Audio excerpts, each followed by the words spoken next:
7h, 9h. Europe 1 matin. Il est 7h12 sur Europe 1. Dimitri Pavlenko, vous recevez ce matin le rédacteur en chef de la revue Éléments, François Bousquet. Bonjour François Bousquet. Bonjour. Bienvenue sur Europe 1. Le racisme anti-blanc existe-t-il ? Rien que poser la question, c'est devenu tendancieux.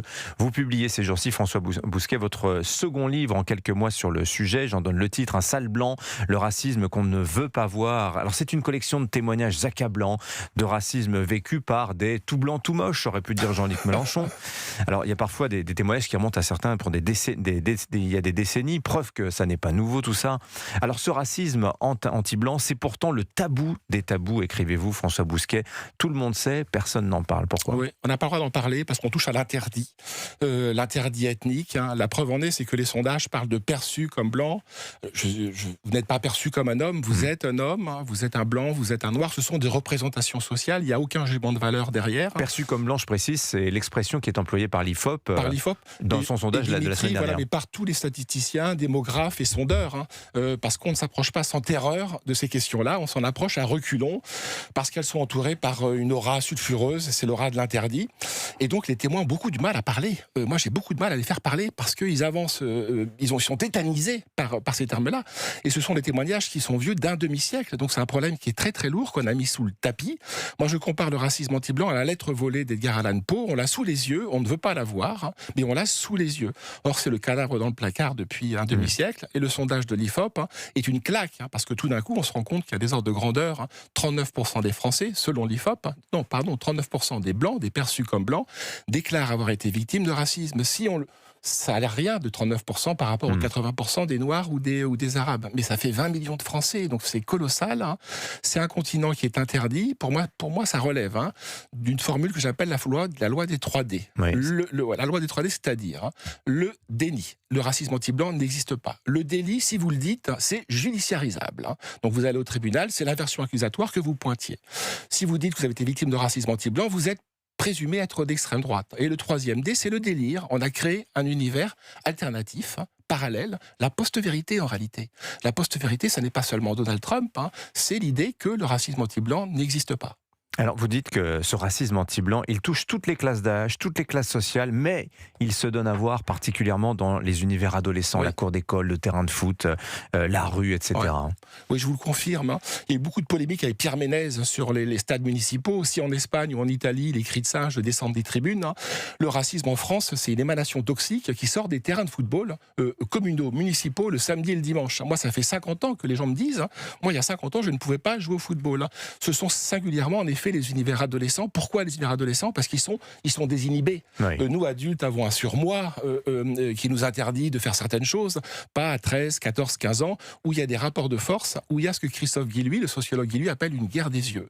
Et cette guerre des yeux, dans des univers où le petit blanc, avec les guillemets d'usage... La guerre des yeux, c'est à celui qui les baissera le premier. Voilà, c'est celui qui les baisse le premier, pour une cigarette, pour une jeune fille, ça peut très mal finir. Et les cas de racisme anti-blanc, ce que n'analyse pas malheureusement l'enquête IFOP, c'est que ça peut aller très très loin. Ce sont des agressions physiques violentes sur des jeunes garçons. Et pour les femmes, c'est beaucoup plus lourd. C'est des logiques d'honneur, des logiques de viol, pardon. Et les garçons, c'est des logiques d'honneur. Mais des logiques d'honneur pour les garçons, logique de souillure pour les filles. Parce que c'est très très lourd. Moi, je rencontre des témoins qui 20 ans, 30 ans, qui ont mis beaucoup de temps à parler. Moi, je trouve qu'on est il y a une autre enquête dont on ne parle pas. Je le regrette, c'est l'enquête faite par CNews, le JDD et Europe 1. Qui dit que 78% des 18-24 ans, 78%, c'est colossal, dit que donc c'est les jeunes, de nouveau, disent que le racisme anti-blanc est un phénomène réel. Autrement dit, si on extrapole les chiffres, François Bousquet, c'est une perception qui a tendance à augmenter dans la société, les jeunes en étant l'expression l'extrêmement plus clairement que leurs aînés. Voilà, ils sont pour ainsi dire à l'avant-garde, si je puis dire, puisque je le redis, il faut que vous le disiez, ils sont dans la rue, dans la cour de récréation, dans les stades, avec des comportements désinhibés qui fait que les insultes sortent assez rapidement. Le sondage nous montre quoi ? qu'on est dans un schéma de libération de la parole. En réalité, moi je le documente depuis 50 ans, ça fait 50 ans, mais on n'en parle pas, c'est sous le tapis.